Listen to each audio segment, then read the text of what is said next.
welcome to SpyHards podcast. For the next hour, your hosts will go deep undercover into the world of spy movies to decipher which films make the knock list. But remember, this information is strictly for your ears only. I'm Agent Scott. And I'm Cam Dorman, the provocateur. We're off to a flying start. That's right, we're soaring, baby. Well, Cam, this is usually the bit where I ask you what we're covering this week, but I think it's best if we just sing it. Okay, let's go for it. All right. 3, 2, 1. Condorman! Okay, I'm interested to hear as much information you have about this film, but let's get the letterbox synopsis out of the way of this fever dream of a film. Spread your wings, Scott. Condorman.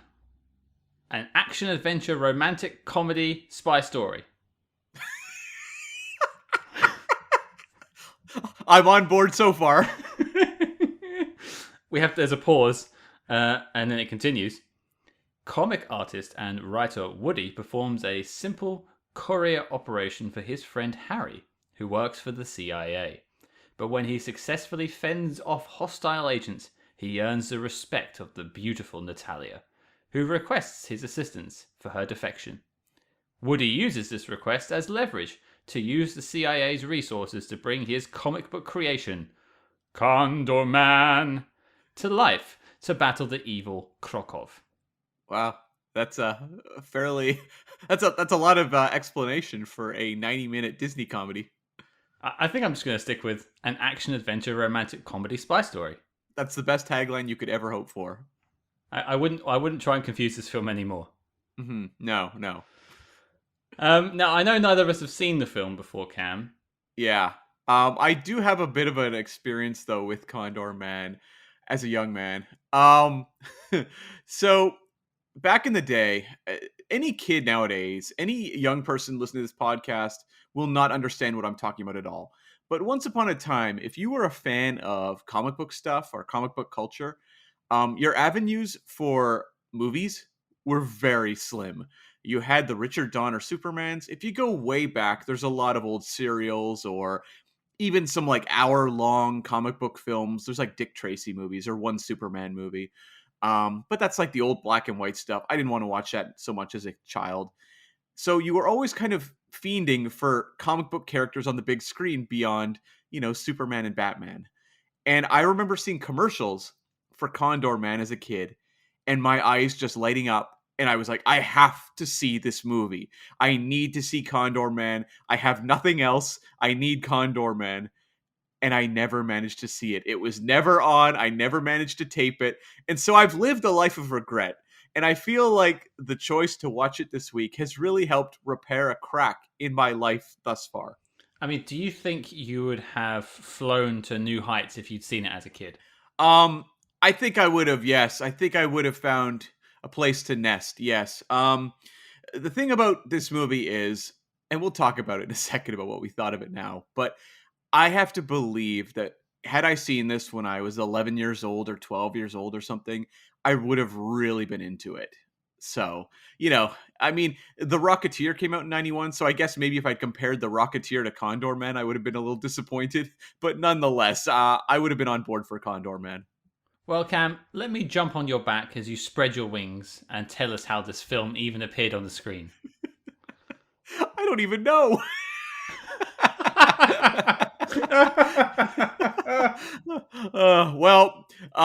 We did an episode recently on The Man with One Red Shoe, and that was a movie's, the development and creation of that movie was somewhat shrouded in secrecy because no one cares.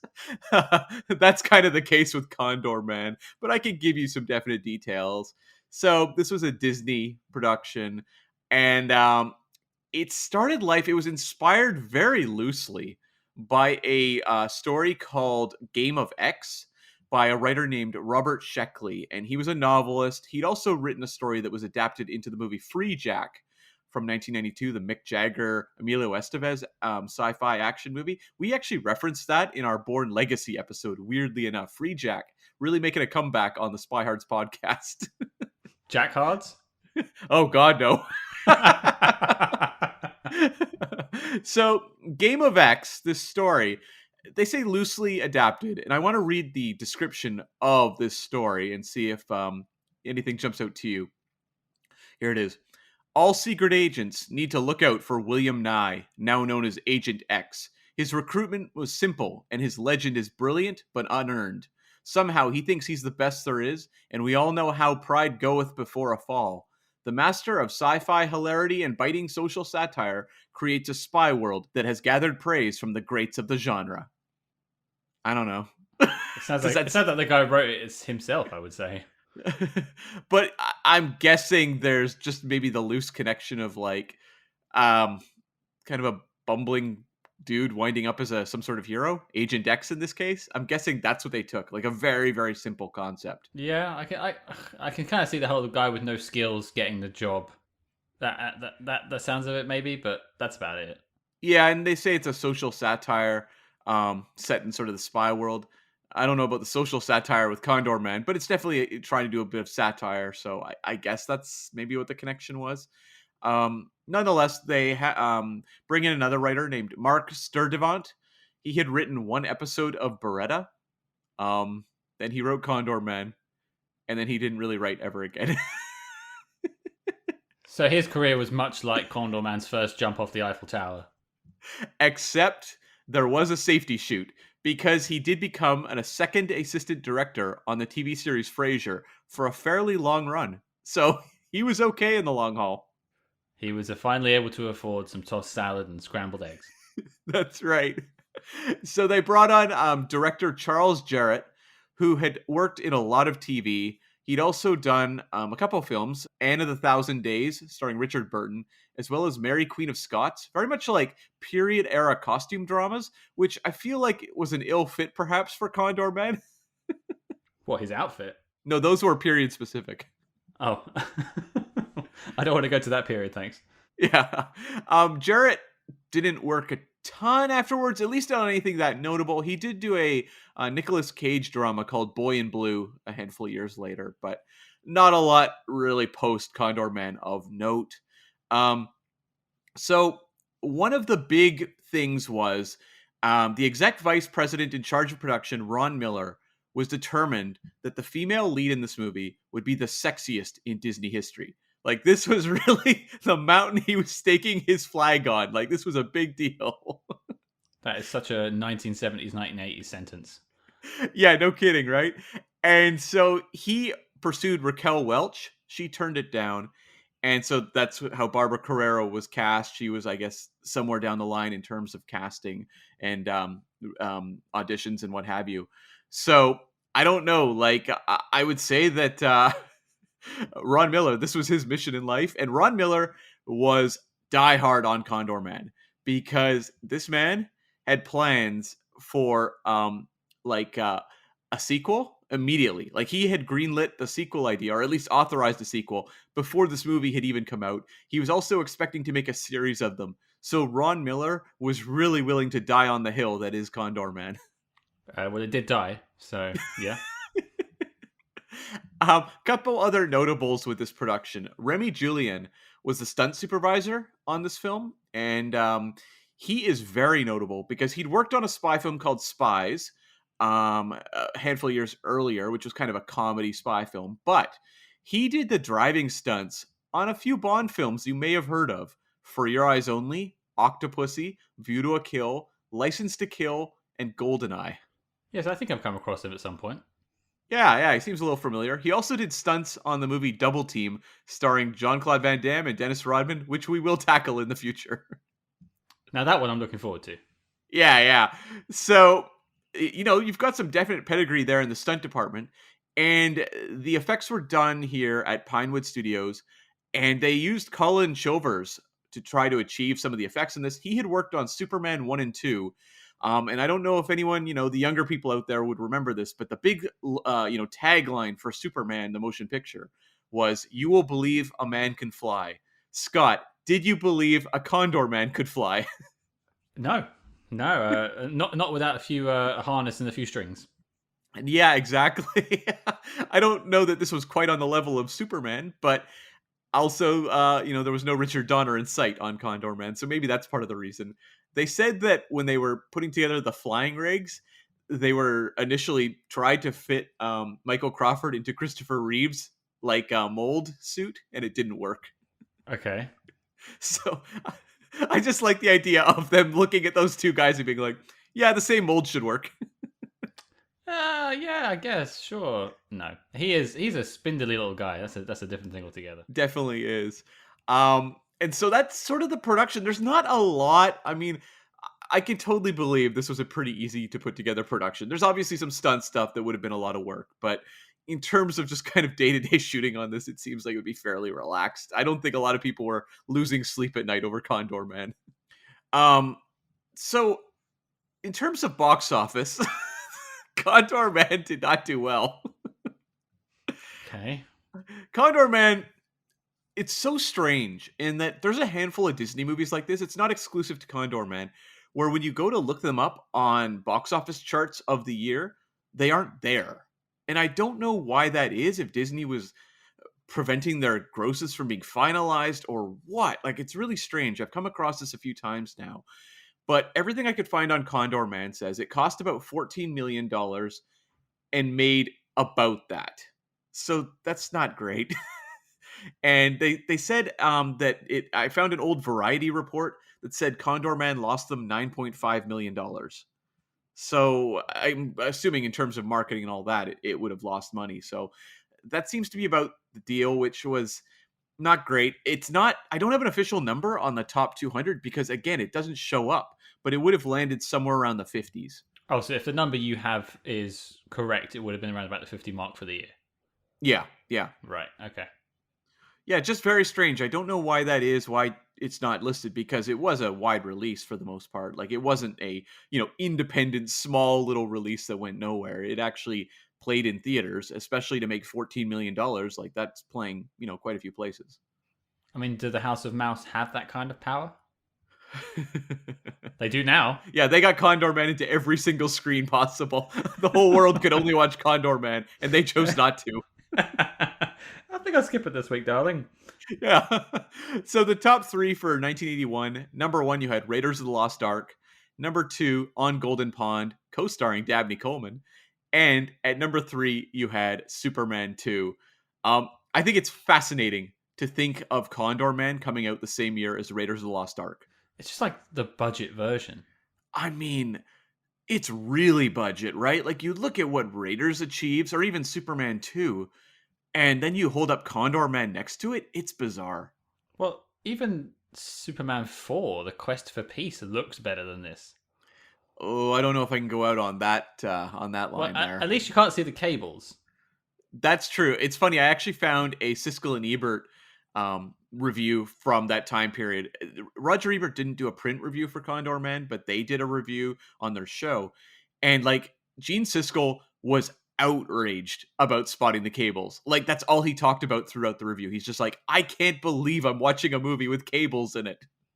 In a film that wants you to suspend your disbelief and think that this guy can invent laser guns, you've got to get the cables out. And not make it look like this man is clearly suspended. And like the way he... I'll get into it later. I'll save this. Sure. So a few other notables. At number 8, For Your Eyes Only, the Bond film, came out this year. At number 42, Eye of the Needle. I believe it's a Donald Sutherland film. Another spy film, actually. And this was a very notable year for Disney. Disney, it's so crazy to think of because nowadays, Disney is... Well, they basically own everything. They are our overlords. We all bow down to Disney. But back in the day, Disney was really struggling. I mean, when they're making Condorman, maybe that's not a surprise. But 1981 was like a really bad year for them. They put out Fox and the Hound, which did well. It was like number 14 for the year. But then they put out this like string of other movies that were real bombs. They had at number 45, The Devil and Max Devlin. Number 54, Dragon Slayer, which starred Mark Singer. It was sort of a, one of those many sword and sorcery movies that arrived somewhat, around that period. There's a ton of them out there. Sure. Yep. Conan falls around that time too. I think the next year. Tons of those movies at the time. And then also way off. Who knows where it landed, because I couldn't even find box office stats. They put out a movie called Amy, which was about a teacher teaching speech to deaf children. I have no idea where this movie landed, but again, it was another Disney production this year that just tanked, like just went nowhere. So it's so strange when you look now, whenever we cover movies from probably like what 2012 onwards, Disney movies occupy a lot of the top slots on those top threes when we talk about the box office for that year. But back in the day, like Disney was really struggling, especially in like the 70s, 80s. I will say, I'm not going to be in Condorman's defense necessarily, but Disney wouldn't take a punt on this film now. No, not a chance. Not At least unless they it was tried. sure, and I can totally understand why they did, because Disney historically always struggled to find movies that appealed to like young boys. And I guess that's probably what this was. I mean, it makes a lot of sense. And I mean, it clearly didn't really work, but it's very telling that way further down the road, they're buying Star Wars and making, a Tron movie and buying Marvel. Like they finally gave up on original things and just said, just start mining the archives or, buying up new properties. Sure, it makes sense. Yeah. Couple other notes just for Condorman. Writer Linda Lane claimed Condorman was similar to her cartoon character Laser Lady and filed a $16 million lawsuit against Disney for copyright infringement, unfair competition, and unjust enrichment. I could not find an outcome to that lawsuit, so I'm guessing they just kind of quietly paid her outside of court or something. Well, didn't they have a character called Laser Lady? They did, yeah. That's why the lawsuit happened, yeah. Okay. Well, maybe that ate into its profits. That's where all the money went. Yeah. 200 million to this random cartoonist. Another thing, when Marvel was acquired by Disney in 2009, Amazing Spider-Man editor Stephen Wacker lobbied to have Condorman brought into the Marvel universe. Is that along with Howard the Duck? Well, Howard the Duck actually is a Marvel property. Oh yeah, I know. I just thought like if you're going to bring Howard the Duck into the scene, you might as well have Condorman flying over the top.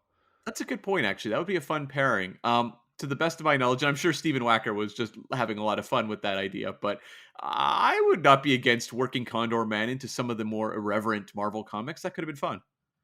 Hey, Michael Crawford's still here. That's right. And also, Condorman makes a cameo in a Pixar short called Toy Story Toons Small Fry from 2011. It centers around a support group meeting for discarded kids' meal toys, and there is a Condorman toy there. Does that mean Condorman was like a McDonald's toy thing, or is that just No? I think they're just joking about that. I don't remember. I mean, I wasn't alive. Actually, I guess I was alive in 1981, but I don't know if McDonald's did like big movie crossover merchandising that at that point. Maybe they did. I don't know. Well, Star Trek: The Motion Picture was their first one. Oh, okay. So that's 1979. Yeah. Oh, I mean, I don't know. I guess, Scott, you and I have to get on eBay and search for Condorman McDonald's merchandise to see if it exists. 0 results. No one has ever searched for this before. Please close your laptop and go outside. We're calling IT. Something is clearly wrong. Yeah, so that about sums up Condorman, the journey that was. Well, Cam, let's wander into this restaurant in Istanbul and talk about Condorman. Yes, it's time. Yeah, I think it is. And I mean, I wrote down a tagline for this film that they didn't use. Okay. I think it's pretty good. Condorman. Pretty fly for a white guy. That would have been really ahead of its time. Yeah. Even the song works with it. It could have been part of the soundtrack. It's great. Yeah. I mean, The Offspring, maybe that's what inspired them when they wrote the song. I've just been watching a VHS from Condorman. Yeah. If you re-release this movie, you might hear that. They might use that. That's with the Howard the Duck crossover that they're going to make now because of us. Of course, yeah. Infinitely more interesting at this point. But okay. I didn't have the connection to this film that you did. I hadn't heard of it, and I think this was your choice of a film. Yeah. So I was quite keen to tackle it. I have watched it twice now, and I have so many questions. So I will preface my review with this. I wasn't feeling that well the day that I watched it. I had a bit of a headache, a bit of a fever. So I thought maybe when I watched it the first time, I was just imagining some of this stuff. Yeah. But then I went back and watched it the next day. No, absolutely exactly how I remembered it. What is this film? Well, so are you coming down on the positive? I don't know where I'm coming down. I'm drifting gently into the River Seine right now. Like it's just like I'm being like yeah. Overall, it's clearly a kids' film. Wait, what? I thought this was a mature film for thinking adults, the most sophisticated of audiences. I didn't know going into it that it wasn't an adult-focused film because most spy stories don't really go for kids. No, that's true. In fact, it's kind of bumming me out. We haven't yet come across, not to spoil anything for this movie, but a kids spy film that is really like a classic. You know what I mean? Like one where we're like slam dunk for the knock list. I'm hoping there's some out there, but not a lot are jumping to mind. So, I know we've got a number of them on our list to, come up in the future, but boy, I'm hoping we find that one that's an obvious, just great spy film for kids. So I guess we'll have to wait and see if that happens. But back to Condorman. You just think about the opening of this film, right? You've got this weird Who Framed Roger Rabbit moment Right. of the cartoon interacting with the rest of the film. I can't remember Who Framed Roger Rabbit's after this, right? Yeah. We just actually covered that film on the Chicklit podcast, so check that out. Yeah, really fun episode. Roger Rabbit, little bit higher level of artistry than Condorman. But then it cuts to like him on the Eiffel Tower, which last time I saw that, I watched A View to a Kill recently. And I remember they had to jump through so many hoops to shoot on the Eiffel Tower. I think this film is probably the reason why. I also think they heavily faked this. Do you reckon? Probably, right? I got the impression they did shoot it there. Although the thing with the Eiffel Tower was, I think it was more they had issues with View to a Kill in the terms of someone parachuting off of it. That was much more difficult. Condorman, I think they were probably maybe allowed to, shoot him standing on it, but I don't think they did that. The stuntman jumping off of it, probably at the Eiffel Tower, right? I guess not. It's just such a bizarre opening because you think this, no one in their right mind thinks that they can make this thing fly. Yes. So you instantly have to just sort of stand back and be like, okay, he's either got an issue upstairs or this film doesn't take place in reality. It's a really strange movie. I found the first half of it almost felt like a Naked Gun movie, and then the second half tries to take this character seriously. It's a very strange mashup of these two things that, I mean, you could say across the board, it's just a very light, goofy movie that I'm sure kids would enjoy. But in terms of, analyzing it as a film, it is a weird clash in that the character undergoes a very different shift halfway through, and the movie becomes an entirely different type of movie. So I will say, just in terms of overall, I enjoyed the experience of watching Condorman. It's not very good. It's definitely not very good, but I kind of love these weird, almost surreal Disney live action films from the era. My sister and I, during COVID, we did a whole Bond marathon where we were watching Bond movies every week. At a certain point, we ran out of Bond movies. We covered them all. The pandemic's been going a long while, people. We had to jump on to other things. And so my sister and I have been doing a lot of kitschy 1970s, 60s Disney live action films. And last night, we once again did one. We did the movie Gus, about a Yugoslavian mule who can kick field goals. The direct sequel to Condorman. Right? And so we watched Gus, and then, we finished that up. And then I had to go and watch Condorman right after. So maybe the craziness of Condorman didn't feel quite as jarring because I just watched Gus. But this was very much a thing that Disney made these very strange, cartoony, weird movies for kids. And Condorman, I think what I enjoyed about it was the spy spoofing stuff. Some of the stunts are pretty well done, and we'll dive into all that stuff later. But it's not a good movie, but it's one I found fairly watchable, and I will say the 90-minute runtime really works in its favor. Yeah, overall I didn't hate my experience of watching it twice. There was certain funny bits to take out of it, fun elements, fun scenes, fun stunts, like you said. And it definitely works as a kids' film who aren't paying that much attention to it and won't look at the cables hanging off of Condorman. Yeah. But if you dig any deeper into this film, it just falls apart. Well, it really is kind of nonsensical. um and it's just like the type of movie that, again, like I said, if I was like 10 years old or 11 years old, I would have been so into Condor Man. I would have thought it would have like be one of the coolest movies possible. I'm glad it didn't catch on because I think you would have had kids, jumping off at the top of their buildings with flimsy wings. Oh god. Yeah. Yeah, like the old Superman craze of the 1950s or whatever with the George Reeves show where they had issues with that. Yeah. Oh, did they? Okay. Yeah, I mean, I'm sure it was probably only a couple notable examples, but they got press at the time. I can understand that why kids would want to emulate their heroes, but yeah, and you said this before. There's that sort of tonality shift about midway through, Yeah. and you can really track it as well because it actually starts off quite well. Apart from that iffy scene on the Eiffel Tower, you've got this guy, your hero of the film, Woody, played by Michael Crawford. He's a cartoonist, and he's staying with his friend in Paris Right. to get a feel for Paris itself and to draw a comic about Condorman. And then, yeah, that's fine. And then his friend, who happens to work, I think, for the CIA, it's never really specified. Yeah, he was CIA.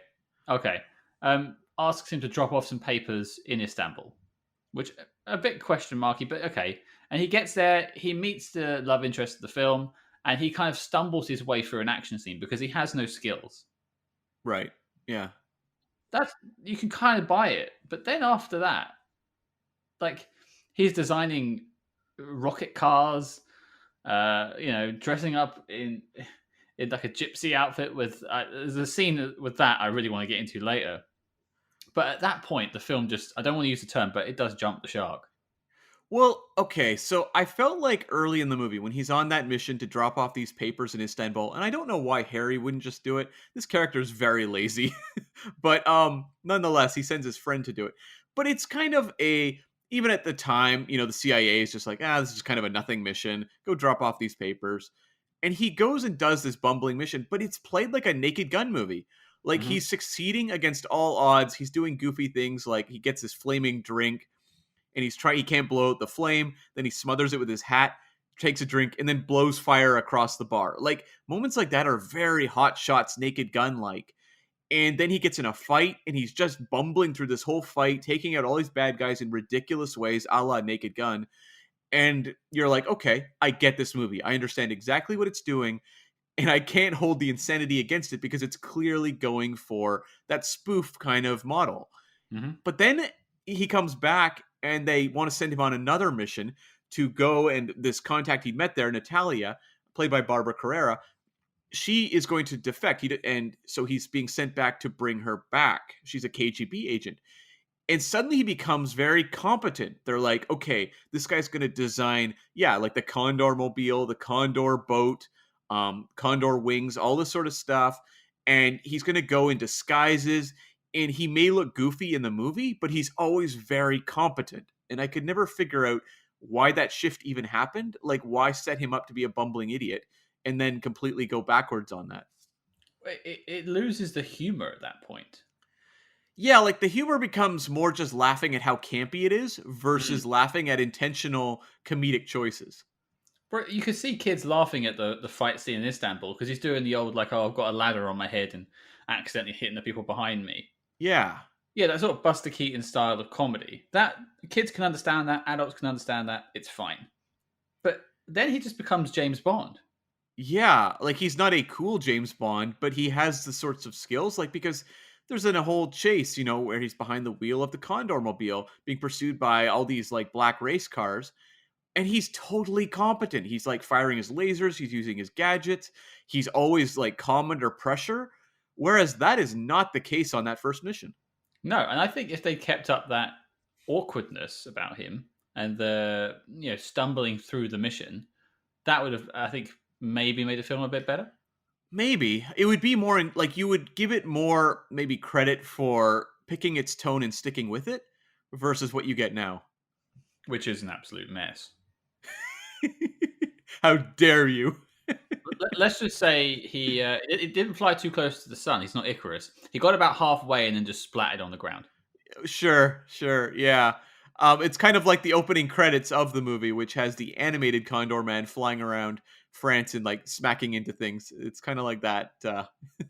Is what the movie does. Yeah, it just encapsulates that, doesn't it? Exactly. Yeah. Um, but I mean, there's a couple of like interesting scenes they do after that. I mean, the bit when they're in disguise in Yugoslavia, I wrote down. He's dressed as this like an old man. He has this cane, and he says, "Oh, I don't. Condor Man doesn't use guns, but his cane is a gun." And then he proceeds to roll around the floor for 5 minutes as the gun's shooting off, and he can't control it. And That was yeah, that was a little surreal. that was painful. It went on far too long. That was a Will Smith in the tubes moment. Uh-oh. Wrestling the cane is the new crawling around in tubes. Like, what do you say? Like fastest cane in the West. It's a horrible one-liner. He has another one-liner I can't remember, but it was equally bad. He does two in a row. I mean, I don't think kids would laugh at that or adults. Adult. It's the type of movie at that point. If you are an adult who's taken your children to this movie, I'm sure there's a lot of kids just running and screaming through the theater and whatever, and you're just sitting there stone-faced watching these events transpire on screen. Just slowly crying into your melted ice cream. Just a single tear rolling down your cheek. Yeah, pretty much. But yeah, there's so much you could. We could sit here for hours and talk about all these individual weird scenes they came up with. Mhm. But as a plot, as a story, it just doesn't work. There's nothing here that works. I guess. I mean, it's so simplistic that I could kind of go along with it. In that I appreciated that Disney wasn't trying to make this a complicated plot. They just said, okay, he's got to go basically save Barbara Carrera. There's bad guys on his tail. They've got to jump across a few locations. And I did appreciate the globe hopping aspect of this movie. Or I don't know if it's even globe hopping, just country to country. But Mm. I just appreciated the changes in scenery. It felt like they were putting a little bit of effort. This movie reminded me weirdly of From Russia with Love in some ways. So first and last time anyone makes that comparison. Yeah, it just feels a little similar with, the female agent that's going to defect, and it's kind of a ruse, and you've got the secret agent going there to save her, and this kind of the locations are a little similar. You've got Istanbul showing up again. They're a little samey, but I appreciated that the movie didn't spend a lot of time on them. Like, it felt like it was pitched very comic booky, and when I say comic booky, this is very much the era when studio people looked at comic books and said, well, clearly they're dumb, so just make the plots dumb, because that's what comic book readers like. Well, they just assume it's for kids. Exactly. Like, this is the era where there was no respect whatsoever for comic book material. And so they would have just been like, well, it's just, silly and stupid. So there you go. I was reading some reviews from this afterwards, and you mentioned Roger Ebert's review earlier. This is from the New York Times. It came out at that same time, and just a section I highlighted, and this is it. In review of Condorman, it is painless and chaste. It has a lot of beautiful scenery and beautiful clothes. There are worse things to watch while you eat popcorn. Okay. Yeah, I think that's probably where I come down. And overall, it didn't offend me. It wasn't Men in No. Black 2. No. We have yet to reach another movie that's as bad as Men in Black 2. I feel like this actually could have been better, and that's what disappointed me more. Well, I just think, Charles Jarrott, the director, as I said, he's done a couple like costume dramas. That is not a comedy director. Like, that's not really his game. So maybe if they handed this material over to people that were a little more irreverent and had a little more comedic style, maybe that would have worked better, because I just don't know that this was the guy to make this movie. See, I would somewhat disagree with that assessment because in the beginning of the film, he does have some comedy moments. Like you say, the Istanbul bar scene is funny. Yeah, you know what?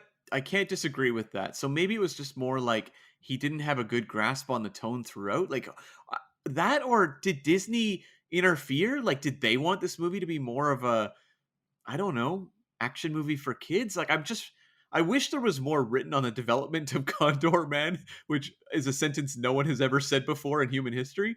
But but nonetheless, like I would like to know kind of what happened because it just seems very strange that even on the script you would be writing it to be that goofy early on and then completely shift out of that. You get little touches later on. You know, there's a sequence where they fall off these cables, climbing the Swiss Alps, and then the two characters who fall land in the snow, and it's these big outlines around them. You know, kind of the human cartoon outlines. And I'm Mhm. like, okay, that's kind of a spoof moment, but the movie doesn't really acknowledge it the way it does those earlier scenes. As a side point, I did note down during that scene that I think Richard Burton would have wished he had those jet-propelled cable car things. Yeah, no kidding. I will say this though, in terms of the director, I found with Condor Man, there's a lot of action sequences in this movie. You know, there's the scene where he's like flying, for example, or that moment I just mentioned on the climbing the Swiss Alps. He's not a very good action director, and I'm sure Second Unit did a lot of that. But nonetheless, there's not a lot of energy to his action, which I think also would have picked this up a lot more for grabbing kids. I just think there's a reason why Bond films haven't gone full Superman. He gets close, Yeah, but there's also a reason why superhero films don't really go full spy intrigue. The closest we have for that is Captain America, maybe Winter Soldier, until Black Widow comes out. Yeah, if that does go full spy. yeah. But yeah, I just think it tried to be its own thing. It tried to make its own culmination of those two storytelling arenas. But I think it just didn't hit the mark. Yeah, and this is an era too where I mean, yes, Superman has been a big hit, but I still think they're a little embarrassed by superheroes. I was actually really surprised watching this movie how much they backgrounded the superhero aspects. Like he doesn't do the whole Condor Man suit stuff till near the end of the movie. I was actually really expecting it to be much more prominent in the picture. I was genuinely expecting Oliver Reed's character of Krokov to chase him away from the Monte Carlo casino at the end Oh, okay, yeah, yeah. with his own like wingsuit, because he's read all the comics by that point. So he's meant to be 5 steps ahead of this Woody character, this Condor Man. I really thought we'd have like a aerial battle, a really badly staged one, but I thought we'd have that. Yeah, that is something that's set up and not really paid off is this whole Oliver Reed character reading all these comics because you'd think it would give him some sort of insight. Um, nope. Nope, just gets blown up in a boat at the end. He actually jumped into the water. He survived. Sequel. Well, it does want to have a sequel, doesn't it? That ending. Yeah, and Ron Miller, the VP or whatever who was overseeing the production of this, he was really into sequels, so it's possible. And I mean, look, Oliver Reed's a great actor. I would be totally down for a Oliver Reed sequel to Condor Man, but was not to be. Maybe that was the film where he gets his wings. Maybe he would have to be a supervillain, right? If you're going to do a sequel. Sure. I mean, he's got the whole. He is a bad guy already. All you need to do is have him have a cave, or he's going to unleash a nuclear weapon or something like that. I don't know.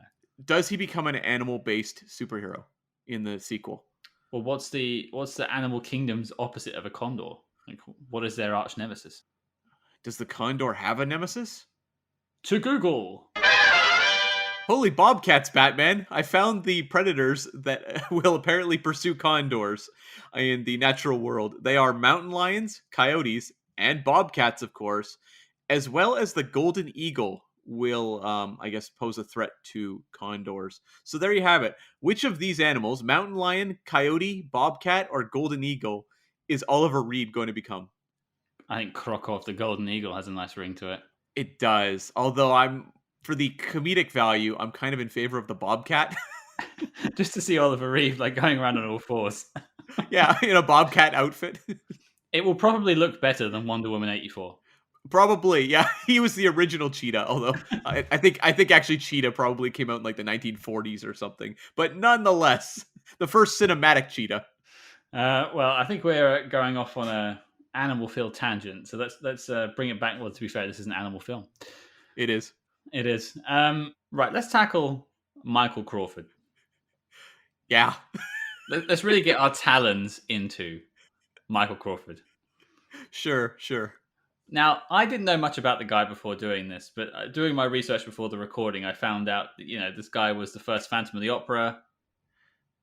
He's big in the UK. He was in a TV show called Some Mothers Do Have 'Em. That's still running basically now from like the 1970s. Not things I'm familiar with, but he's still going. Yeah, my dad had a CD of Michael Crawford singing Broadway songs that I've heard many, many, many times in my life. And I will say his version of Phantom of the Opera is pretty badass. But I was aware of him as a Broadway icon.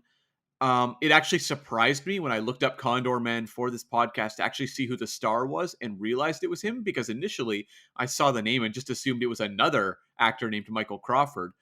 And when I realized it was the same one, I was kind of surprised. But it is notable he doesn't do a lot of other, I don't know, like mainstream movies. He doesn't do a lot of non-musical or non-theatrical films post Condor Man. He was notably in the movie Hello Dolly with Barbara Streisand a couple years before Condor Man, I think at the tail end of the 60s. And that movie's referenced a lot in the movie Wall-E, so it has a little bit of a resurgence there. But he is in that, so he has a history in movies, but not in things like Condor Man. But I'm very curious, Scott. What did you think of Michael Crawford's performance in this film? Oh, well, before I tackle that, I think I know the CD that your dad has, and I'm going to let you in on a little secret about it. Okay, yeah, let me know. So if you play that track of him singing the Phantom of the Opera song to the end and let it roll a bit longer, there's a secret track at the end, and it's Michael Okay. Crawford just singing "Condor Man" over and over again, over and over again. He pitched it. This is all his baby, really. Of course, of course. Yeah. No, I didn't know anything about the guy, but this definitely feels like a star vehicle built for him in a way.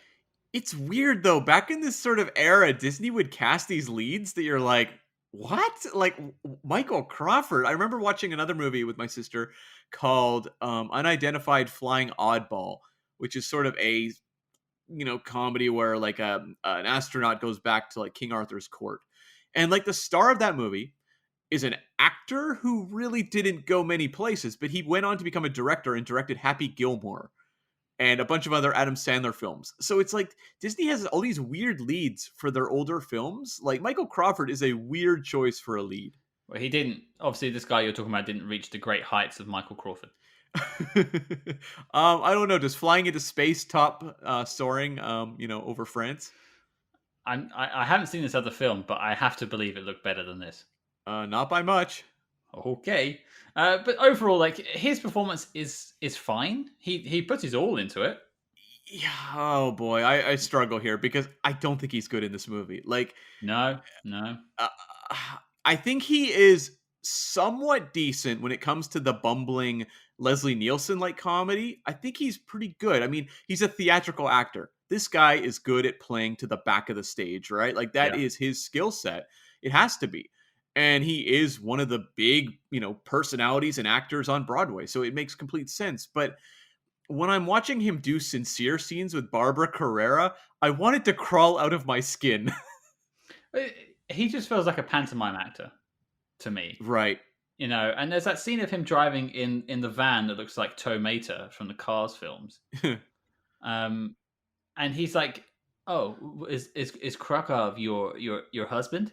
And she's like, "No." And he goes, "Oh, gee, that's really great to hear." And you just think, what a freaking nerd. The performance is very strange. Like in terms of his line delivery, it's very weird. Like I'm sure they just were telling him, do like a comic book nerd, which of course would be such a stereotype in that era they would really be milking. But it was just like this weird one-tone performance where it never changed. No matter what he was saying to anyone, it always came across in the same kind of awkward delivery. Yeah. And I did have a question for you, Cam. I don't know if you have the answer from your research, but it's something that I noted down, and Hannah, who watched it with me the second time, also pointed out. Was he dubbed? I don't think I don't think he's dubbed. That's definitely his voice, but he may have done ADR on a lot of it. Who knows? But it just there's scenes where he's like acting with the James Hampton character Harry Oslo, who's the official CIA agent, and James Hampton feels like he's in the room. It sounds like he's in the room, but everything Michael Crawford said just feels like it's someone else's mouth.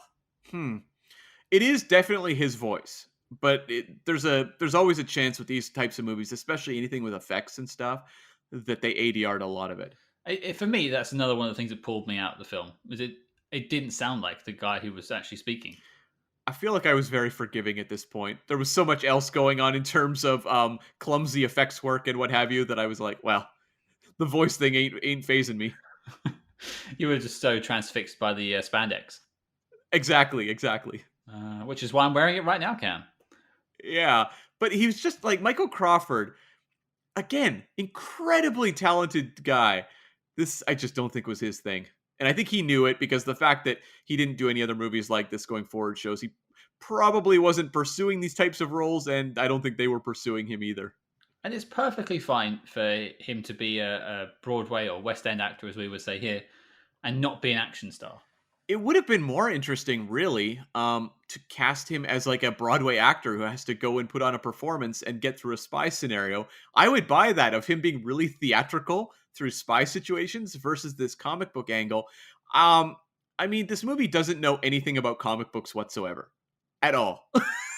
Like, it has no insight into this. It doesn't really seem to know anything about them. It even has a couple weird lines, like, well, like the character of Woody says, like, he only wants to do things in his comics he can do in real life. Boy, that would have really hampered the writers of Green Lantern. Well, it's not even that. It's the line he says afterwards where he goes, "Kids never buy it if they're not doing it in real life." Now, I'm sorry, but I don't think anyone on this planet is powered by the sun. No, or Spider-Man, Silver Surfer, Doctor Strange. These are all heroes who were around in the 60s. Hello, the Hulk. Hey, man, I've been working out. And he has another line that really grated on me where I can't remember what the exact setup was, but they make reference to him going to New York or something, or sending Condorman to New York. And he says, oh, like Superman already has the Big Apple. Superman's in Metropolis, not the Big Apple. Yeah, I didn't get that either. I assume it's just, as you say, they had no idea about comic book characters. I'm guessing they're just jumping off of Superman the movie, which used some New York imagery in their Metropolis. I'm guessing that's what they were assuming. But again, this is a movie that just has absolutely no knowledge or understanding of comic books or comic book culture, and is just kind of like filling in the gaps, like, yeah. Kids in their silly books. But this is what doesn't make sense to me, because you get a lot of these films where they kind of go, oh, what do kids want right now? What do they like? And we were talking about Men in Black 2, back to that, funnily enough. It was like, oh, yeah, kids like Tool and Burger King and Lara Flynn Boyd in spandex. Yeah. Right? Lara Flynn Boyle, I should say. That makes sense. I get it.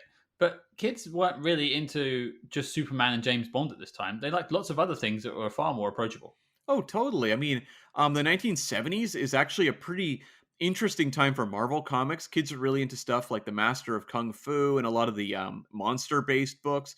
There's some really interesting things coming out of Marvel. I mean, that's when Luke Cage becomes a big character. It's not like Marvel had just faded into obscurity at this point. It was still a very strong creative force. I'm not exact. Oh, you know what? This is the DC Rebirth too, where they really nailed down Batman in this era. And, after the whole 60s camp phase, like, comic books were doing interesting things in the 70s. And this movie does not care about that whatsoever. Well, it's not even the comic book stuff. Like, I'm saying, stripped that away for a second. There was things that kids liked other than comic books.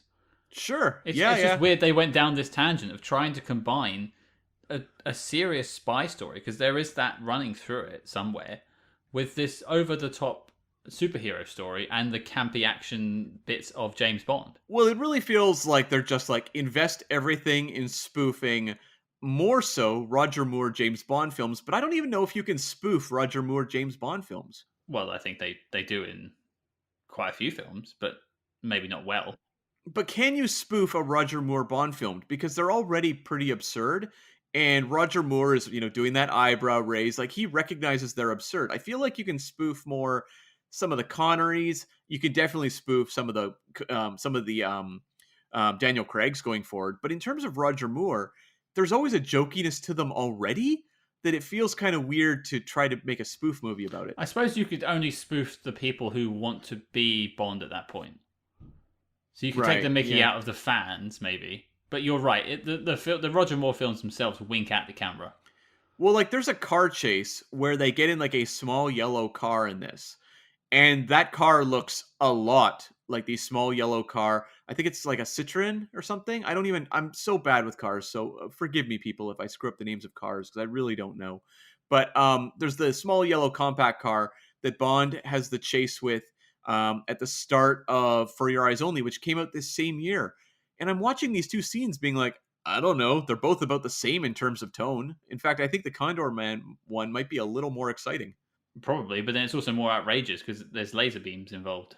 That's true. Although the yellow car didn't have the laser beams. That's the Condor Mobile, which was a whole other level of badassery. And of course, the is it the Condor boat, Condor ski, Condor foil, maybe? Condor foil. We're putting more thought into this film than they did.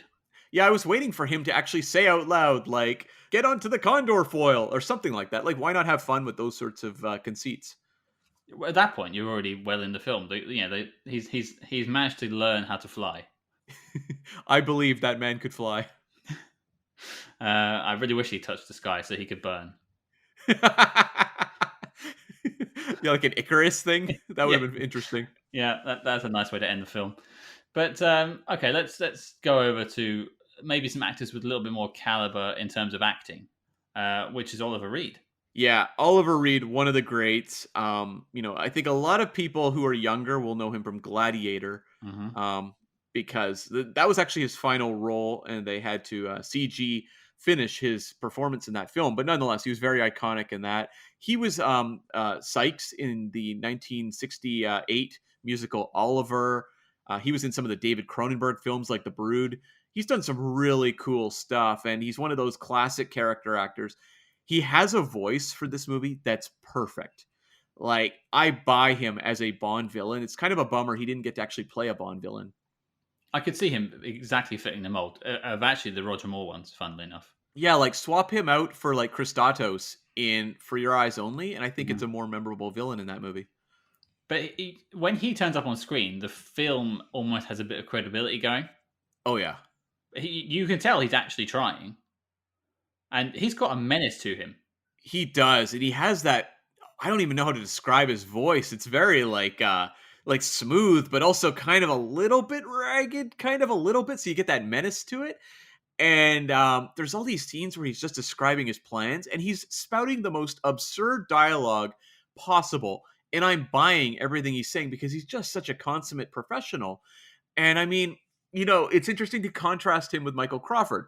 They're both professionals in their respective fields of acting. They're both, some of the best of the best.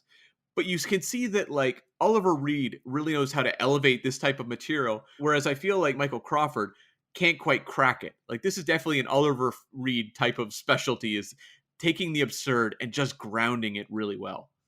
Yeah, Michael Crawford's character saw camp on the page. Oliver Reed Yeah. thought, if they're going to have me do this film, let's at least try. Well, like Oliver Reed was saying, you know what? I'm going to make this character a convincing, Roger Moore James Bond villain. And I think he works. Yeah, I have almost no problem with him. I actually feel bad for him by the end of the film. Yeah, because you wish that. Do you mean feel bad for the character or the actor, actually? No, I'm insane, so I felt bad for the character. Oh, the character. Okay. I felt bad for the actor. No, I'm kidding. I'm kidding. I felt bad for the actor. Like he's in that boat chasing Woody, the Condor Man, having laser beams fired at him, and there's just a shot of him riding shotgun in the boat with his henchman who looks like Gary Mitchell, and he just has a shot of him with this horrible helmet on, bumping around on this soundstage, just looking so sad. Oliver Reed gets home that night. His wife's like, "So, what'd you do at work today?" He's like, "You wouldn't believe me if I told you." Just don't ask. Just don't ask. And then she's like, "I can't wait to see the movie." And he's like, "We're not going to that premiere." Yeah, I buy that. I buy that. Yeah, I mean, I love Oliver Reed. Great to see him here. Wish he'd had more to do. What did you think of Barbara Carrera, an actress who, I mean, I really know her because of Never Say Never Again, where she's the femme fatale Fatima Blush, and she is a fierce, fierce, actor in that film. She's chewing the scenery like crazy. It was very interesting to see her in a little more of a standard leading lady type role here as the agent Natalia. I think she does a lot to try and bring this, to try and right this ship almost. You buy that she's a spy. You buy that. she's good in this movie. Like, I actually think she really does a good job grounding this movie. She's doing something different than what Oliver Reed's doing. Oliver Reed has that sort of thespian camp to the performance, even if he's grounding the material really well. Like, there is a certain heightened element to Oliver Reed, whereas I feel like Barbara Carrera was like buying the truth of who this character was. She Mhm. understood who this character was and was doing her very best to give her performance. I mean, you could understand why the Condor Man character fell for her when he met her in Istanbul. She has that mystery about her. Well, you can see why she wound up eventually in the James Bond franchise. Like, she's a perfect casting choice there. Absolutely. It's a shame in a way that she was never in an official Bond film, if you're going to be that stickler about it, although I count Never Say Never Again myself. But she's great in both. And I loved her in this. Her and Oliver Reed were the two things that kept me going for the 90 minutes. Yeah, and she has that sort of like old Hollywood kind of glamour to her Hmm. that lends itself very well for this type of role. Like, you totally buy her as like an Ingrid Bergman style like spy or something, who's trying to defect. Like, you totally buy it. And I thought that again, like, I would love to see her in a good version of Condor Man or something better, preferably, I suppose. Anything else. Anything else.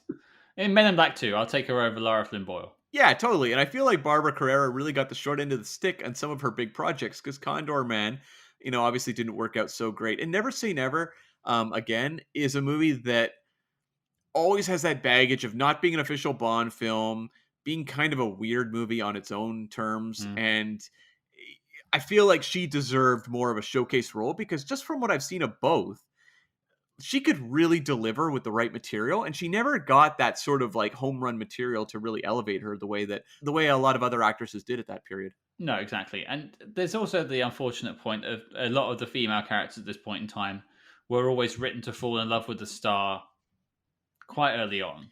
Yeah, and it is a real ask that we believe she fall in love with Woody. Yeah, I can kind of see maybe she likes the whole bumbling idiot type thing. Maybe she's into that.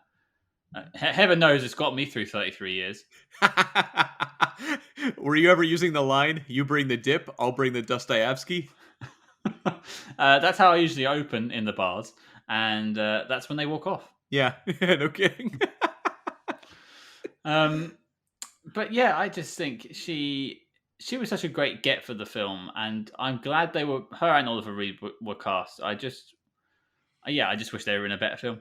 I mean, you can understand why Disney hired them, though. Like, you hire actors like this to prop up a movie that's goofy like this because you want that legitimacy. You want to draw in adults to the theater who are going to enjoy those performances. Plus, Michael Crawford, while he does have experience, is an unproven lead in this type of movie. So you want strong support to really help lift him up, and I think they do their best. But that also begs the question, and sorry to go back to lamping on Michael Crawford again, but why did they hire him? I mean, Did he test well or something? I'd love to know because he's obviously got a great back catalogue of performances on West End, Broadway, TV, but nothing I've seen makes it sound like he's played a character like this before. maybe just the fact that there's so many theater trained actors who cross over and are very, important and influential throughout the history of Hollywood, Mm, that they said, well, look, this guy is the original Phantom. Like, this guy is huge. Maybe that can translate to movies. And, obviously, as I said, he's in Hello Dolly, which is a fairly popular movie. Maybe they just thought this was the next step for him. But yeah, not the best choice. no, not the best choice in a lot of respects. Not the best choice of film. Not the best choice of way to spend the afternoon. No, I'm kidding. I'm kidding. I'm kidding. Is there any other main characters you want to touch on? I guess we could talk about James Hampton as Harry. Yeah, James Hampton, an actor, the second he walked on screen, I'm like, I know this man. I Hmm. have seen this man, I'm sure, in countless 80s movies. He was the dad in Teen Wolf. That's where he really jumped out to me. Right. I was baffled by this character of Harry because he's a CIA agent. He says just a file clerk. Fair enough. I kind of like the idea of going with the low ranking CIA guy. But, like, is this movie trying to satirize the state of the CIA? Like, are they trying to make fun of the CIA for being inept? I could never quite tell because Harry initially seems to give that off, and his bosses are just like putting him in charge of missions and not seeming to care whatsoever. And then giving him the company credit card. Yeah. Like, do what you want. Like, who does that? That's a massive waste of like taxpayer money, I imagine, for the Americans. No kidding. But then, like, Harry shows up later as their plan B to save them when they get arrested and framed. Um, and he seems somewhat competent. Like, it's not like Harry turns into this like bumbling fool in the field either. It's very weird. Well, I would say the accent proves your point otherwise. That's also true. Yeah, I don't know. But the thing is that they've missed the mark in terms of when you would tell that story, because the 70s were filled with spy stories that had to do with not trusting your government. You look at, 3 Days of the Condor, which they make reference to in this film, Hmm. because frankly, it's a much better film. And so, but we're past that now. We're in the 80s. That's not really a hot topic anymore.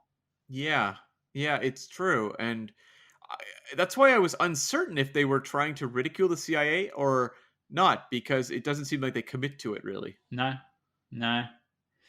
I don't know what to say. I don't know what to say, Cam. I still think I might be, high on painkillers. I mean, maybe they are ultimately that all of these missions can be solved by a comic book guy with a budget. Maybe that's just the ultimate damning statement on the CIA in this movie. Well, it just like I would understand them saying, here's we'll build what you want. I guess you could sort of put Batman in that realm. Unlimited Mhm. money, you can become Batman, but you can't invent laser beams. Yeah, what was that all about? I don't know. I didn't notice the laser beams on the car really until the second viewing. So when I saw them pop out of the condor foil, I thought I was losing my mind. How has he got a laser beam? And why is everyone okay with this? That has to be the Star Wars effect, right? And the Moonraker effect? Yeah, yeah. Wait, Star Wars was what, 70 something? 77, Moonraker 79, and this is 81. And when was Empire? That is 1980. Right, so, okay, yeah. That makes total sense then. They want laser beams. Yeah. Kids like laser beams. It is the most goofy looking laser beam sequence, though. I mean, they have lasers on the car as well, but at the end when he's firing through the cannon on the back of the boat, when you see the long shots, like that cannon is swinging around wildly. Because this poor stuntman has this like gun that's like attached to the back of the boat, and the boat is bouncing like crazy on these waves, and the gun is just flying all over the place. It's really funny to watch. But not in an entertaining way. That's what I want to express to the listeners at home. It's cringeworthy almost. Well, it's very entertaining unintentionally. Like they weren't trying to make it look that bad. And this is one of the bits that get me with the whole Condorman being this excellent spy. He's obviously planned this boat, and he's told them to build it. Okay, I can just about suspend my disbelief and understand that he's asked them to do that and come up with a laser beam. But the fact that he's able to use it and be like, he's right, he's on the back of it gunning like Rambo. Yeah, it's really crazy. Like that's why I don't understand this movie's shift in character depiction. It just doesn't make any sense why he's so competent at the end here. Maybe we just needed to strap on our wings, Cam, and just fly off the Eiffel Tower with him and just let him take us to the promised land. Maybe. The only other actor I'll just touch on. What did you think of Jean-Pierre Kalfon, who shows up as Morovich, this assassin with one silver eye? I thought he was kind of fun. It was like, the ineffectual henchman character from some of the Bond films. It Yeah. was just kind of there. Not many speaking lines, but he was just kind of there. I noted down that he looked like Gary Mitchell, as I mentioned before. For those who don't know, that's from the original Star Trek, because they had I think it was a silver eye in that too. Yep. Yeah. That's right. Yeah. That's all I really noted down. I mean, it was a bit outrageous that their hit squad drove Porsche 911s and boats. I don't really get that. You think they would just sort of infiltrate the town and kill them instead of this whole protracted car sequence? I did enjoy though that like there was a lot of like explosions and deaths in this movie. Yeah, a lot of cars careening off the sides of roads and boats blowing up. I actually thought the car stunts were pretty good. Like that whole sequence with the Condor Mobile taking out, those black race cars. I actually really enjoyed some of those crashes. They were really well done. In what universe did you ever picture yourself saying that sentence? I know, right? So strange. But I mean, Condor Man, whenever they ask you to watch the stuff of him flying or going up those cables or even some of the boat stuff, it doesn't really work. It's a little sluggishly directed. I thought there was some actual like car gags in terms of the crashes and stuff that were really entertaining. I'm trying to think of anything more than just a couple of ones that careened off the side. The ramp was fun. Oh, God. That was the most awkward looking thing. When it just CGs itself up and you just see the little eye holes where they're peeking through. I think that's the worst thing to drive. That wasn't CG, not in that era. That's like an optical effect or something. Oh, like the Marty McFly hand. Yeah. Right. A much better film. I don't know. I guess it was entertaining. I think I was just losing my mind slowly throughout this film. Totally understand. Totally understand. Were there any other things that jumped out to you in this movie? I suppose that I've got like one thing to mention. Mm-hmm. When Woody was telling Barbara Carrera's character of Natalia about the USA, he started listing off all these things that he sort of associates with America. I have a couple written down. And I'd be interested to know what you think is the best of America afterwards. Okay. So he finished off, I only managed to catch the last things. He finished off with senior proms and baseball. Baseball's very American. I mean, I guess so are senior proms, but I'll take baseball over senior proms. So what's the Canadian version of that? If you've got Barbara Carrera sitting next to you in your bright yellow sports car and you're driving around the hills of Italy, what are you telling her about Canada? Well, you're going to say hockey instead of baseball. Maybe curling would be in there. Is that your hair or? What's that? No, curling is a sport. It's kind of like shuffleboard on the ice. And is that what you do in your day-to-day life? I don't, but my dad actually plays. Fair enough. And what else have you got? I feel like a lot of Canada people just refer to food items. You know, you'll go through the list of like maple syrup and whatever, poutine. But I don't know, like moose. I'm trying to think. There's got to be something. I'm sure other Canadians are just screaming into their earphones right now, into their earbuds, I should say. But like, I'm trying to think of Canadian activities. I mean, I guess, depending where you live, there's like a lot of skiing and stuff. But at this point, Barbara Carrera is throwing herself out of the car down the hill. Yeah. She doesn't want to come with you, mate. Maybe snowshoeing? Is that a thing in Canada? I don't know. You live there. I don't know. Well, I don't want to speak for all of Canada. Well, you do. I know, right? That's my unfortunate voice right now. You tried at least, anyway. You see, I've always said, though, I'm a really lousy Canadian because so many of the things that people tie to Canada, I'm not into. I'm really the wrong person to ask when it comes to, like, favorite Canadian pastimes because I probably don't do any of them. If it helps, Cam, I've always said that too. Yeah, I mean, I just want to actually acknowledge a very British moment in this film, which is when the car sinks in the water and we get the dun, dun, dun, dun, dun, dun, dun, dun, dun, dun. Which, of course, caused me to stand up. Of course. Yeah. Was that a British car? It was a Rolls Royce. Okay. That's what I thought. I didn't get it, though, because I thought they would have gone for the Aston Martin. Because that's the Bond car. I thought that, the DB9, sorry, DB5, I should say. The classic Sean Connery Bond car. They didn't. They went for the Aston, which is a weird choice. Maybe they couldn't afford one. Oh, I would put... maybe. It was a classic Aston Martin, though. Anyway, that's enough car talk. But, it was just... That was a weird scene. That whole, like, him landing, and... Why did he care about the car? They were running off anyway. I have no idea. That's the tagline for this episode. Speaking of inexplicable moments, we have the disguises in this, and there is a point where Woody and his buddy Harry go undercover as Arab sheiks. And, that's the era, folks. Yeah, there's not much we can say, and there's not much that this film can do to try and recover itself from that. It's pretty damning looking at it now. Yeah, we should acknowledge this does come out the same year, though, as Raiders of the Lost Ark, where you have John Rhys Davies playing an Egyptian man. So, again, very much the thing in the 80s. Yeah, I like to take art as the time it came out. So I'm not going to lamp on it for doing it, but I just think it is in poor taste now. And important to point out as well that it's kind of like, okay, we would not do that now. Yeah, my note was literally, uh-oh. Yeah. Mine was the exact same. I wrote disguises, uh-oh. Yeah. Another fumble. Yeah. Just a couple other really quick things I'll mention. At the wedding scene where Barbara Carrera goes in and destroys that man's marriage. Yeah, there's no coming back from that, is there? No, there's really not. But that scene reminded me a lot of the auction scene in North by Northwest, so I appreciated that. Yeah, robbing from a better film, fine by me. Yep, and you had the like two old women fist fighting. That was kind of funny. I noted that down too. I just wrote two grannies at wedding, lol. Yeah.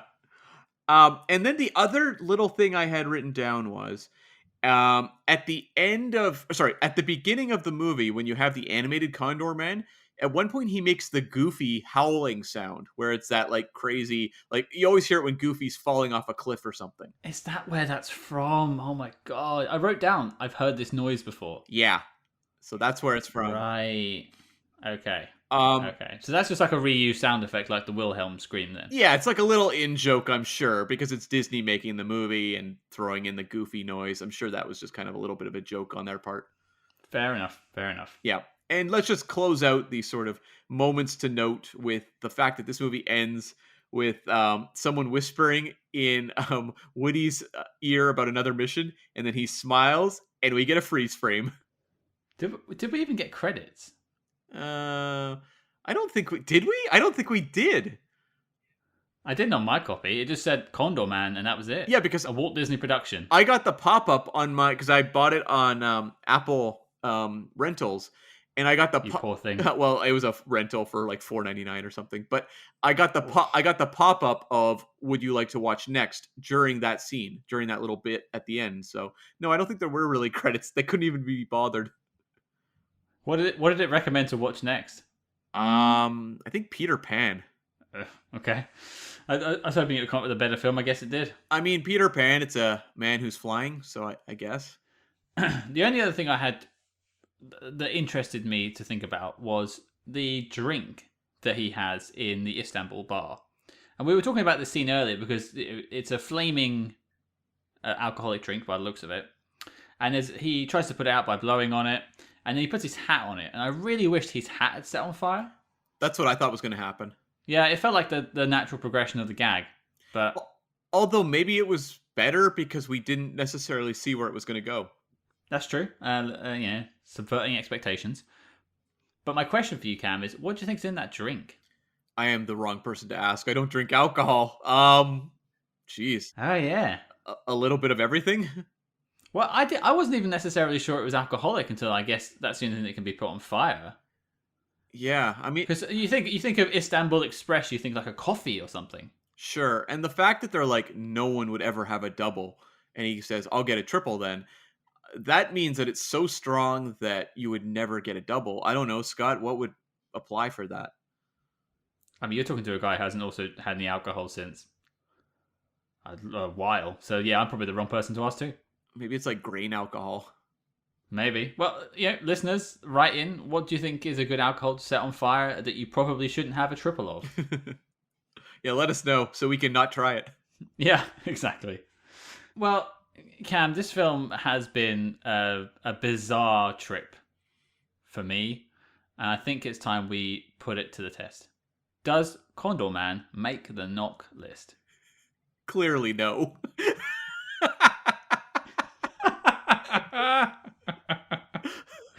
It's not much of a question, really, is it? It's not. It's a movie that, like, I will say this. I would really recommend this to people. If you've got, once COVID's over, you get together with a group of friends. Maybe there are some drinks that you can't have doubles or triples of involved. And just kind of gather around, and you want that sort of like that bad movie experience where you can all watch something and laugh and kind of joke about it throughout. And it's not going to be the type of movie that's painful to sit through. This is a great example of one because I actually think it's very funny, sometimes intentionally, sometimes unintentionally, but it will give you nonstop fodder. And because it shifts directions so often, mostly to keep a young child's attention span, you never feel like you're just kind of milking the same scenes for prolonged periods of time. It moves around all over the place. It gives you all sorts of weird stuff. And I think it would probably work for bad movie watching. Yeah, I think I would agree with that. And the thing I marked down in my notes about my final thoughts is it doesn't have a bad intention in its body. They wanted a fun kids spy action film, and I think they kind of missed the mark overall in terms of the story and the plot. But it's a nice film. Like there's nothing bad about it in this world of these grim, dark stories that we get all the time, all the nonsense that's going on around us. Sometimes it is nice to have these light stories that don't really mean anything. And it's very just like wide-eyed and optimistic. It doesn't have any cynicism to it. It's not going for like mean-spirited violence. It's just kind of having fun and being silly. So it's not a movie I could ever imagine hating. It's a movie that I actually had a little bit of affection for just watching just the days where Disney made weird movies like this, even if they weren't good. But you know, it's not a good movie. Especially, as No. I said at the top of the show, this is coming out the same year as Raiders of the Lost Ark and Superman 2. Those are where movies are going, and Condorman is very much a product of its time, if not a little before its time. Yeah, I think that pretty much wraps it up. I would, again, much like yourself, watch this in sort of a bad B movie kind of category. Yeah, like if you were with like a group, say Scott, you and I are meeting up with some of our friends in Vegas, and someone was like, "Let's watch Condorman," we would not be like, "Hell no!" We'd be down for it. Sure, and it's if you compare it to what we've come across already, you think of like Jumpin' Jack Flash, Cloak and Dagger in that more kid-friendly comedy section of spy films, especially around this era too. It's not as good as Jumpin' Jack Flash, but Jumpin' Jack Flash wasn't that great. But it's not bad. I think I would watch this again over Jumpin' Jack Flash. You think? I think I would, yes. I would put Cloak and Dagger still above this one, though. See, I just think I found Whoopi Goldberg very electric in Jumpin' Jack Flash, and she would carry me through, whereas our lead in this film, for me, let me down. Yeah. Well, I totally understand that. This is not the star vehicle that Jumpin' Jack Flash was. Exactly. So, and just to clarify, that's a no from me as well if you didn't get it from what I just said. And I guess that means that we have jumped off of the Eiffel Tower and one of our wings has broken, and as such, Condorman is not making the knock list. In fact, it is plummeting into the river as we speak. So the dossier on this film is complete and a bit damp because we had to pull it out of the river. Really milking these Condorman puns. It's all I have left. More comedy than the film has. It's going to be really appropriate when you keep making them throughout Tinker Tailor Soldier Spy. It's still about Condorman. Yeah, exactly. Yeah, Condorman references. Exactly. That's what we like to see here. Before we talk about what we're covering next week, here's a quick message from a friend of the show. Hi, I'm Lauren. And I'm John. And we host the Beard Owl Podcast, the podcast where we talk about two of the greatest things in the world, beer and Weird Al. And a bunch of other stuff. That's right. Do you like nostalgia? Do you like sibling banter? Do you like beer? Do you like Weird Al? Are you human? If you answered yes to any of those questions, give us a listen. Become one of our loyal commenters. That's right. That's the Beard Owl Podcast. Now, you know we are actively campaigning to have Weird Al Yankovic do the theme tune for this show because, quite frankly, it makes sense.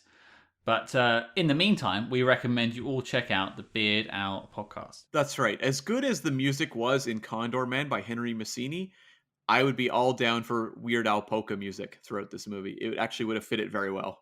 It would have lifted the film. So check out that podcast because, yeah, we're fans of Weird Al here. Alapalooza was a definitive record in my young life. So, yeah, check them out for more of that sort of stuff. Great stuff. So, Cam, what are we looking at next week? We are wrapping up the Harry Palmer trilogy. Yes! So we're going to be doing it in a little bit of a different way because the Harry Palmer trilogy wraps up with 2 TV movies called Bullet to Beijing and Midnight in St. Petersburg. These movies are not super easy to track down, so it's not going to be our standard format, I don't think. We're going to be doing this more as a sort of look at the Harry Palmer trilogy. We're going to wrap it up. We're going to talk about these 2 movies, not as in-depth as we did for Condorman, for example, but we want to just acknowledge sort of the journey of Harry Palmer across cinema. And we'll also be talking to a Len Dayton specialist as well about the Harry Palmer and how it's sort of translated from the books. So that'll be good. So check out Bullet to Beijing and Midnight in St. Petersburg if you can. They're not easy to find, but don't feel like you're going to miss out if you tune into the episode without seeing them. Yeah, there's a lot of films that we cover that it's kind of handy to have seen it first before you listen to the episode. But I think how we're going to present next week, you won't have to have seen anything. Maybe the Ipcris file might help, or have an idea of who Harry Palmer is. Sure. Okay, so don't forget to follow us discreetly on social media at SpyHards. That's SpyHards on Facebook, Twitter, and Instagram. But until next week, listeners, I'll bring the dip. You bring the Dostoevsky.